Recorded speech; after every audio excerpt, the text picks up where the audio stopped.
chers amis sympathisants d'Afrique Média, bienvenue dans ce talk show. Ça fait maintenant quelque temps que nous étions absents des ondes, mais nous avons de bonnes raisons pour cela. Nous avons eu une série d'activités qui nous ont tenus très occupés, mais ce soir, ce samedi après-midi ensoleillé, nous avons décidé d'ouvrir nos micros parce que nous voulons partager avec vous un événement très important. Il s'agit d'une victoire, très belle victoire, une victoire mémorable pour un jeune boxeur d'origine camerounaise qui a eu le dessus sur son adversaire, un aussi talentueux jeune homme d'origine italienne, et il a remporté une victoire. Je l'ai déjà dit, de kickboxing, et nous avons l'immense plaisir de l'avoir avec nous dans ce studio. Et Félix, je t'en prie, tu peux nous rejoindre et dire bonjour à nos auditeurs, à nos... Bonjour à nos auditeurs, bonjour à tout le monde, bonjour à la communauté camerounaise, bonjour à tout le monde qui me suit à travers le monde. C'est un plaisir pour moi d'être là pour vous présenter notre nouveau bébé. On voit bien qu'il est un nouveau bébé pour toi, la façon tendre avec laquelle tu l'as sur tes épaules. J'imagine que c'est très important pour toi. Ouais, bien sûr. Déjà d'abord, je tiens à remercier tout le monde. Comme je le disais, je tiens à remercier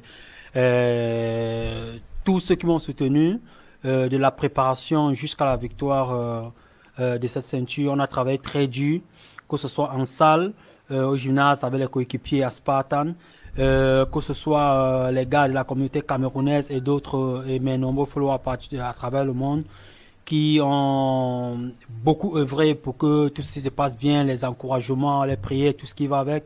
Vraiment, tout ça me va droit au cœur. Merci beaucoup. Du coup, je sais pas, tu peux peut-être la déposer. Puis, ouais, je sais que c'est très important. C'est très important. En même temps, c'est un peu lourd en effet, comme tu le dis. Et voilà, c'est énorme. Je l'ai eu entre les mains. Je peux vous garantir que c'est assez lourd et en même temps très impressionnant. Et tu veux peut-être mettre ton casque si tu veux, c'est pour avoir une écoute meilleure, voilà. Merci, ok, merci. C'est parfait. Et donc, voilà, tu as remporté cette victoire continentale, c'est ça? C'est de kickboxing. D'abord, est-ce que tu pourrais expliquer c'est quoi le kickboxing pour les profanes? Voilà, pour expliquer qu'est-ce que c'est que le kickboxing, c'est un art martial comme la boxe, à la différence qu'on utilise des pieds avec des règles différentes de la boxe. Voilà, à peu près le kickboxing, c'est un peu ça. Ça part, les frappes vont du genou jusqu'à la tête. On ne tape pas derrière, bien entendu. Donc voilà, c'est à peu près ça, le kickboxing, si je dois le situer comme ça. C'est les pieds et les mains. D'accord. Et j'ai assisté au combat et je dois dire que j'y ai été parce que tu m'as beaucoup encouragé. Tu m'as parlé avec passion de cet art qui pour moi, dans mon imaginaire, était vraiment quelque chose d'assez brutal, je dois le reconnaître. Mais j'ai assisté à ce spectacle et je dois reconnaître que j'ai pris mon plaisir, quoi. C'était vraiment, vraiment plaisant. C'était très animé, c'était une atmosphère électrique. Et tu as gagné ce combat. Et c'était quoi la compétition? Quels étaient les enjeux? D'où est-ce que c'est parti? La compétition, en fait, ça a été organisé par les promoteurs maltais qui ont fait venir des boxeurs italiens, puisqu'il y avait cette ceinture-ci en jeu, une ceinture intercontinentale. Il faut retenir que mon adversaire, Matteo, venait d'une compétition à Londres. Donc, c'était le vainqueur. Je devais plutôt affronter le vainqueur de cette compétition-là. Donc, lui, il a été le vainqueur et il a fallu qu'on discute dans cette ceinture-ci. Donc, c'était un peu ça l'objectif de ce combat, cette ceinture de... Voilà. Elle représente quoi, cette ceinture? Quel est le trophée? Qu'est-ce que c'est? C'est comme on dit, c'est le Intercontinental Title Belt. Donc, la ceinture intercontinentale. Oui, c'est une ceinture intercontinentale qui est aussi l'une des ceintures prestigieuses, même si ce n'est pas la plus prestigieuse. De toute façon, c'est mieux qu'une médaille. Donc, cette ceinture, ça rassemble ça rassemble les boxeurs, Oui, ouais, les kickers, si vous voulez, oui. De différentes nations, de voilà, différents continents. bien entendu, Oui, de différentes nations, de différents continents aussi. oui. Et donc, voilà, ça a été organisé comme ça et voilà. Voilà, donc du coup, moi j'ai assisté à ce combat, comme je l'ai dit tout à l'heure, et il y avait le spectacle a commencé par des jeunes filles, d'ailleurs par des enfants, ensuite des jeunes filles, et puis ça a changé de catégorie, plus on allait dans la soirée. Quelle est la catégorie dans laquelle toi tu as combattu? J'ai combattu dans la catégorie de 75 kilogrammes. Euh, En kickboxing, c'est à peu près comme... ce n'est pas les loups. Oui, Ouais, c'est dans cette catégorie-là. C'est une petite transition entre les mi-loups et les les loups. loups. Donc voilà. Je vais donc compétir dans Mhm. cette catégorie-là. Et du coup, pardon, pour bien comprendre le jargon sportif, les moyens, les lourds, il faut avoir un certain nombre de kilos. Oui, bien Qu'est-ce qui entendu. détermine la catégorie? La catégorie, bien entendu, est déterminée par le poids. Il y a, comme les Superfly. Ok, les super fly, les super légers. Voilà, non. Ils sont très légers, qui va dans les 45, les 50 kilos. Il y en a. Et après, la catégorie même, ça varie. Chez les amateurs, c'est une chose, et chez les professionnels aussi, c'est une chose Oui.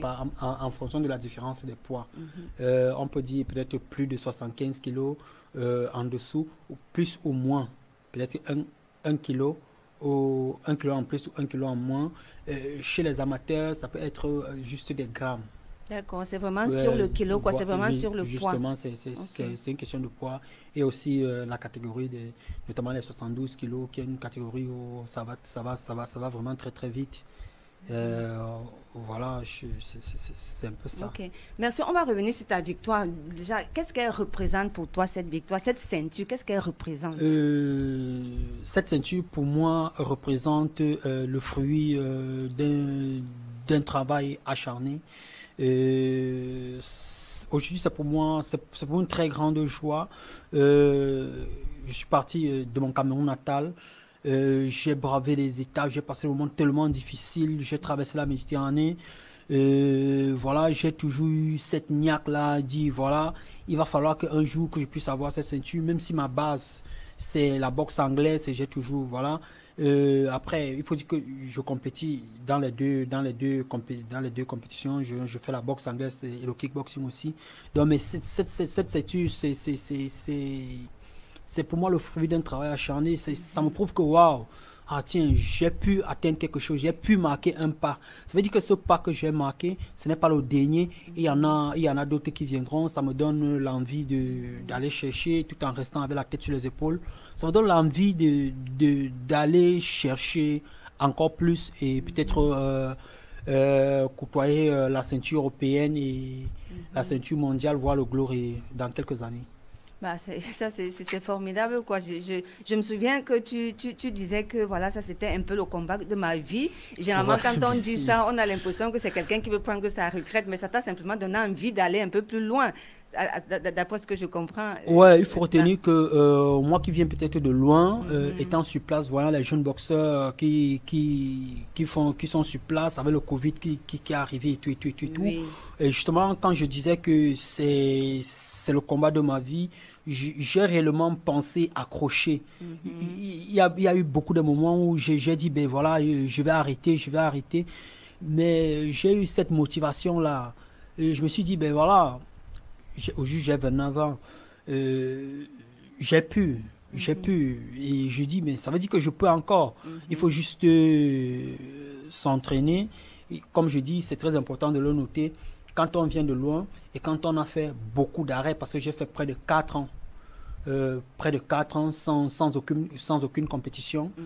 Euh, quand on est un sportif et qu'on a passé beaucoup de temps sans compétir, réellement on se pose des questions. C'est la raison pour laquelle je me suis dit, peut-être que je devais arrêter. Mais avec cette victoire, j'ai vu que en donnant encore un peu plus à chaque fois, je peux faire mieux. Mais j'en suis sûre, moi également, je vais le répéter, j'ai assisté à ce combat et je suis sûre que tu peux faire mieux encore. Merci beaucoup. Et étant donné que les conditions certainement d'entraînement, les conditions de vie d'un adepte sont certainement différentes de celles que tu as connues par le passé et c'est sûr qu'il y a beaucoup plus d'opportunités ici de faire beaucoup mieux. Et durant le combat, tu as reçu un énorme soutien de tes amis, de la communauté africaine, on va dire peut-être camerounaise, mais africaine en général. Comment est-ce que tu as vécu tous ces moments-là? Oui, c'est un moment extraordinaire. Je me suis senti accompagné. J'ai senti les miens présents. Ils m'ont apporté beaucoup d'énergie dans le ring. Je comprenais des voix énormes. Man, il faut tout donner à la camerounaise. On avait un show un peu très particulier. Ouais. Et voilà, il faut dire que je suis parti de là pour conquérir le public maltais. Oui. Parce que même comme j'étais soutenu par des Maltais, puisque je combattais face à un Italien, il y a les Maltais peut-être qui avaient des doutes. Mais à la fin, on a pu conquérir tout le monde. Et je comprends l'autre à ma sortie du ring qui me disait: oh, tu es un bulldozer, man. Donc, c'était cette énergie. Et après la victoire, j'ai vu tout le monde qui est monté, toi notamment, qui avait un peu de réticence par rapport à la boxe. Voilà, je t'ai vu monter. C'était un plaisir énorme. Et les vidéos sont là. Et ce qui me plaît encore le plus, c'est le fait de savoir que j'ai pu transmettre cette joie à tous ceux qui me suivent. J'ai pu transmettre cette joie, ce retour d'ascenseur à ceux qui ont cru en moi. Et ils m'ont dit: man, voilà, va de l'avant, gars, tu peux encore. Et puis voilà, je pense que je poursuis bien le chemin. Okay. C'est grâce à tout ce monde-là. Je voulais aussi remercier mon coach et tous mes sparring partners chez les Spartans. Spartan, c'est le club à laquelle j'appartiens. Je voulais vraiment les remercier et leur dire vraiment grand merci. Nous sommes comme une famille. On travaille très dur pendant cette préparation. On s'est donné vraiment beaucoup de mal. Nous sommes à la plage, au jardin, les escaliers, tout ça. C'est un travail vraiment difficile. On a vraiment préparé les sparring, tout ce qui va avec. Donc je tiens à dire merci à tous ceux-là. Et tout en sachant que voilà, comme on dit souvent, c'est une famille, quoi. Voilà, c'est beaucoup de joie. Ok. Bah, le sport, c'est une famille et c'est très bien que tu aies pu l'exprimer de manière si claire ici. Et juste une curiosité, elle pèse combien la ceinture? Est-ce qu'on l'a non, moi personnellement, je ne sais pas combien elle pèse. Mais celle que je pense, c'est bon 5 kilos, non? C'est un peu plus de 2 kilos. Mais beaucoup plus, je pense que c'est peut-être 5 kilos. Elle est vraiment lourde. Et qu'est-ce que tu vas en faire? Où est-ce que tu vas la mettre? Tu as l'intention Pour le moment, je la garde à la maison avec moi, c'est mon bébé. Oui. Et voilà, celui qui aura besoin de venir la chercher, viendra la chercher dans le ring. Ok, voilà, ok, ça c'est super. Donc du coup, évidemment, tu reprends le combat. Est-ce que tu as déjà prévu de combat futur ou alors c'est une organisation qui se fait avec ton coach, avec ton club? Pour le moment, je n'ai pas, moi personnellement, je n'ai pas encore de très grandes informations, mais sinon, il y a beaucoup de combats qui se préparent par rapport au calendrier. On a un combat en novembre qui est déjà arrêté. Et après le combat de novembre à Malte, on aura un combat en Grèce. Après le combat de la Grèce, on aura le retour en Italie. Donc, c'est pourquoi je dis qu'il y a beaucoup de choses qui sont en train de se passer. Et donc, je pourrais peut-être défendre cette ceinture ou bien si peut-être je vais la déposer pour aller chercher la ceinture européenne. Donc, voilà. Ça va dépendre. Bah écoute, c'était un réel plaisir de t'avoir ici. J'invite tout le monde, même ceux qui, comme moi, sont sceptiques en ce qui concerne la boxe. Je n'avais jamais assisté à aucun combat de boxe. Le seul boxeur de mes connaissances était Mike Tyson. Et puis, je suis allée assister à ce combat et j'ai vraiment apprécié ce que j'ai vu là-bas. L'ambiance était électrique. Il y avait beaucoup d'animation, il y avait des chants, c'était même convivial. Et j'invite tout le monde vraiment à sortir du quotidien, du train-train ou de la monotonie, aller voir quelque chose que vous n'avez jamais vu auparavant. Voilà. Peut-être plutôt que d'aller au cinéma un samedi, aller juste voir un match de boxe, je garantis la surprise, une agréable surprise. Et voilà, je te remercie beaucoup, Félix, pour avoir accepté d'ouvrir ce studio ce samedi soir avec nous. Vraiment, grand merci. Moi, je te remercie personnellement, Régine, pour tout ce que tu fais. Notamment pour les communautés, parce que ailleurs c'est un peu difficile. Tu es en train de promouvoir les différents mouvements, notamment le mouvement sportif dont je fais partie déjà. Et je ne peux pas parler d'autres formations dont tu nous apportes au quotidien. Vraiment, je tiens à te remercier pour cela. D'ailleurs, depuis le premier jour, moi je te l'ai dit, que tu nous apportes, tu nous donnes des opportunités. Peut-être il y en a ceux qui ne veulent réellement pas la saisir, mais c'est les opportunités, l'opportunité que tu nous apportes aujourd'hui, c'est cette opportunité qui a fait grandir beaucoup de personnes ailleurs. Merci beaucoup, merci pour ces mots et merci à tous pour être toujours fidèles à nos programmes qui ne sont malheureusement pas réguliers, mais nous vous promettons de revenir un peu plus régulièrement dans le futur. Passez un bon samedi et ne manquez pas d'aller à la plage si vous en avez l'opportunité et on se parle très bientôt. Merci Régine, c'est un plaisir.